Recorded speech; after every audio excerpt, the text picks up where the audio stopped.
এই রাতে তুমি আমার গালে থাপ্পড় মারলে? হ্যাঁ মারলাম। তোর কোনো যোগ্যতা আছে আমার এই বিছানায় বসার? তুমি আমার বিয়ে করা স্ত্রী। কোন স্ত্রী তার স্বামীর সাথে এভাবে কথা বলে না।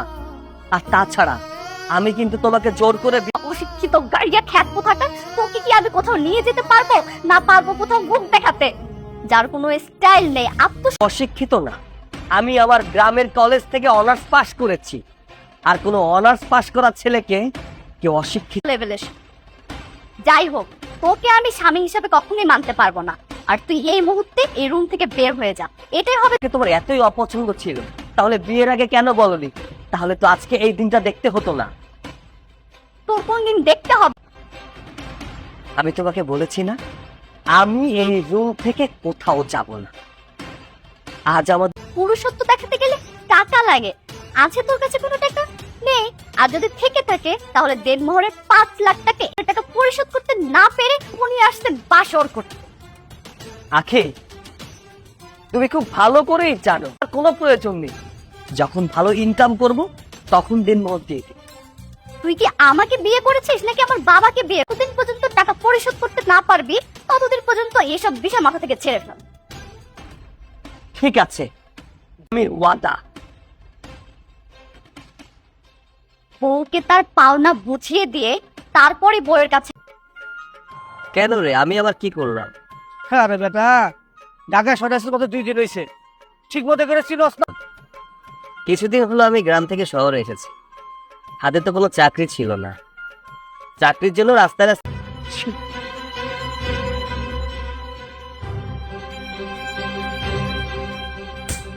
দোষটা আপনার ড্রাইভারের। আমার তো কোনো দোষ নেই। আমি রাস্তা থেকে হেঁটে যাচ্ছিলাম, হুট করে সে আমার পায়ে মেরে দিয়েছে। এখানে আমার বলতে হবে না। আপনার ব্যবহারে আমি বুঝতে পেরেছি আপনি কেমন মেয়ে। কি বললি তুই? তোর তো সাহস কর না? দাঁড়া, তোকে দেখাচ্ছি আমি কে। তুমি ওকে ভালো করে বুঝিয়ে দাও। ঠিক আছে মা, তুই মাথা ঠান্ডা কর, যা গাড়িতে গিয়ে বস, আমি দেখছি, ওকে বুঝিয়ে দিচ্ছি আমি। তুমি কিছু মনে করো না বাবা, ভুলটা তো আমাদেরই ছিল, এজন্য সরি বাবা। না, যে ক্ষমা চাইলো না। আপনি মুরব্বী মানুষ হয়ে আমার কাছে কেন ক্ষমা চাচ্ছেন? আচ্ছা যাই হোক, তোমার নিকট কিছুদিন হলো গ্রাম থেকে এসেছি। চাকরির জন্য রাস্তায় রাস্তায় ঘুরছি, কিন্তু এখনো চাকরি হয়নি।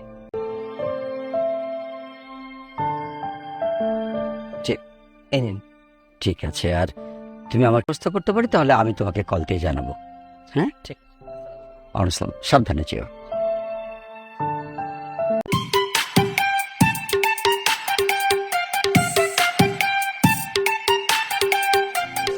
তোমার আমি স্পর্শ করবো না কিসের জন্য? আমি না তোমার বিয়ে করা বর, আর তুমি তোমার বিয়ে করা বউ। বাসর রাত্রি এই তাহলে এই চাকু দিয়ে আমি তোমার পেটে ঢুকিয়ে দেবো। না না, আমার বাসর করবি না আমার সাথে? আয় আয় আমার সাথে বাসর কর। থাক থাক থাক, বাসর। তুই জানি বাসর ঘরে কি জানি একটা গান বলেছিলি, তুমি দিও না গো বাসর ঘরের বাতি নিবাইয়া। দিব আমি বাসর ঘরে। নিপুণের কোনো দরকার নেই। বাসর ঘরে বাতি জ্বলুক, এখন থেকে এই বাসর করবো না। আর তুমি ভুলেও আমার কাছে আসবে না। এই যে শোনো, তুমি না আমার বউ। তুমি একটা বলদ।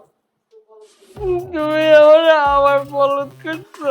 তোমার কইছি আমার বলদ। কিভাবে ডাকে? হাম্বা বলে ডাকে। ডাকো, হাম্বা করে ডাকো। কি হলো, ডাকো। না, ডাকতেছি নিজেরা শক্ত করো আর হাম্বা ডাকো। ডাকতেছি হাম্বা। তাহলে ওই যে চাকুটা দেখিয়েছিলাম না, কি হতে পারে? না, কোনোদিনও না। আমি বিছানায় করতে হবে না, তুই নিচেই ঘুমা। আর যদি আমাকে স্পর্শ করতে আসিস তাহলে নিচে চাকু পুরি বাবা রে। না, বালিশটা তো একটু মাথার তলে আয়। তো দিলি না, আমাদের কত ইচ্ছা ছিল তোর বিয়েতে মজা করব। আর মজা, বাবা কোত্থেকে একটা ছেলেকে ধরে নিয়ে এসে আমার সাথে বিয়ে ভালো, তাই আর দ্বিমত পোষণ করিনি। কিন্তু বাসর ঘরে গিয়ে দেখলাম ছেলে একটা বলদ। আর শুধু বলদ না, তার মানে কি ছেলের অনেক টাকা পয়সা আছে, তাই না? প্রবলেম নেই, মালদার পার্টিদের সাথে সংসার। তাহলে এমন একটা ছেলের সাথে আঙ্কেল তোকে বিয়ে দিল কেন? সেই কারণটাই তো বুঝতেছি না। এই বলদটা বাবা